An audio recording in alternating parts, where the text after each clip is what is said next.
Hey guys, welcome back to another video. Today we're going to be covering over gem farming, but quickly before we go into this, I want to apologize to Minvo on YouTube. I'm so sorry if I mispronounced that. I talked to both you and Ashwin about the PvP setup, and I figured out and I've corrected myself that you actually want to be using manticore boots instead of gem boots. It generally performs better, so I like to apologize on that. This is the late game setup for PvP. Let's move on to the real video.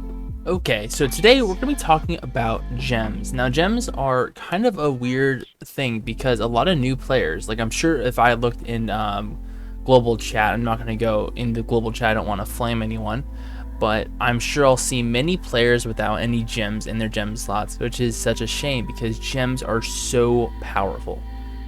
Now, why are gems so powerful and why are they so important? Well, mainly, what prompted this video was seeing a lot of new players pull this beautiful set right here, the gem set. And the gem set is extremely powerful, probably the most powerful set bonus in the entire game. But a lot of cynical top players like myself just say congrats in chat, but then say don't use it. A lot of people don't really understand why it's not worth using. It's because you need a certain gem level to get the most out of the set bonus. So gem levels are really important, and one of the biggest goals as a new to even mid-game player is getting all your gems at level 7. Level 7 gems are pretty easy to get, all things considered, compared to everything else in this game. But it's pretty tough to go ahead and force yourself to do rifts, especially once you hit Flame Rift 14. Just because you don't get that much gold from rifts anymore. Now, even without gem set, level 7 gems are still very important to get.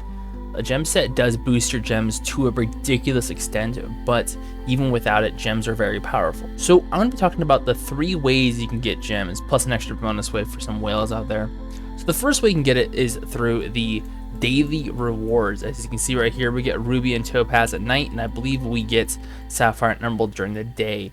You want to claim this every single day. It does add up eventually. You know, we get pretty much a full level 4 set of gems every single day. That does add up pretty quickly.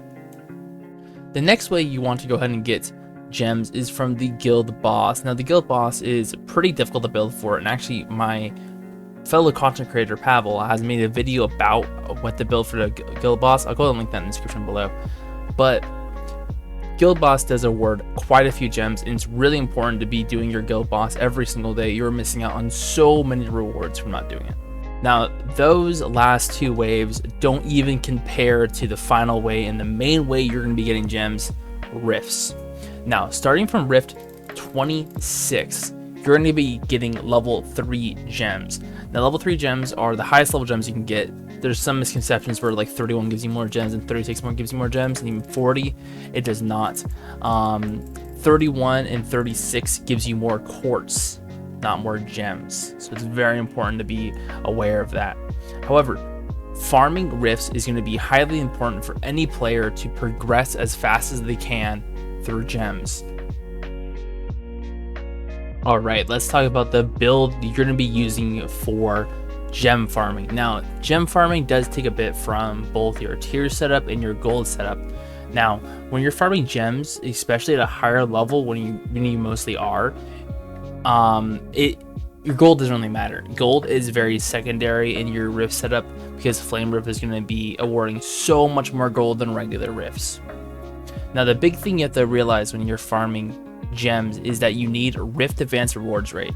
The recent update that allowed you to upgrade slots instead of weapons made it so a certain amount of Rift Advanced Rewards rate does increase the gem drops. We don't know exactly how it works, but generally what we know is every 100% Rift Advanced Rewards rate, you get another 2.5% chance for gems to drop.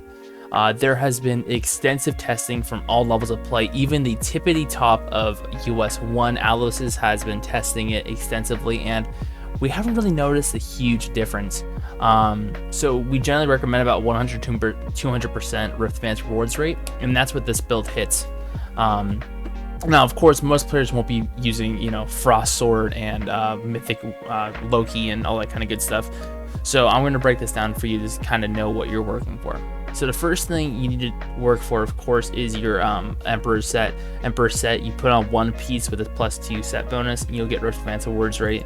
And then we do use Odin set because that does give us another 70%, and that gives you enough, really.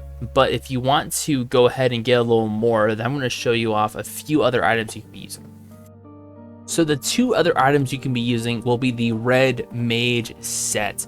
The Red Mage set does give you an extra 30% Rift Advance Rewards rate, and if you can take the stat and decrease from whatever your helmet and chestplate are, then absolutely go ahead and throw on both the helmet and the chestplate for the set. It will give you a small boost to Rift Advance Rewards rate. Alright, and the final thing I want to talk about when you're doing Rift farming is that you want to build for speed. As I mentioned before, I think you want to go ahead and get your rift times below about a minute. 1 minute is your big, that's what you want to be aiming for, because anything above that, because you're farming so many rifts, usually at a time, anything over a minute just takes way too long. So with that, I always recommend Nimbus mount, but a lot of people don't have Nimbus, so of course the replacement for Nimbus is either Royal Griffin, or if you were lucky enough during the Christmas event, you can use the sleigh. Alright, and now I'm going to be going ahead and just show off just a very few amount of rift runs, because I am saving up my marks for later. And the last way I want to talk about for getting gems is through pay to winning. Pay to winning it's extremely expensive to do it this way. You're generally going to be spending so much money on getting such a little amount of rewards for gems that's not worth it. But if you are a very big whale for this game, you can spend your VIP points on the level 7 gem pack. Do not recommend it unless you are a massive spender.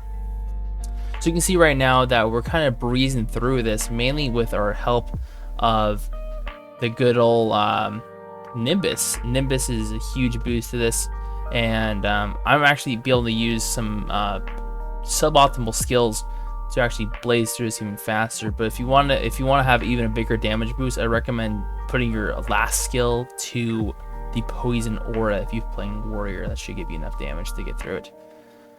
So yeah, I hope you guys enjoyed, and if you did, go ahead and leave a like, and I'll see you guys next video. Peace.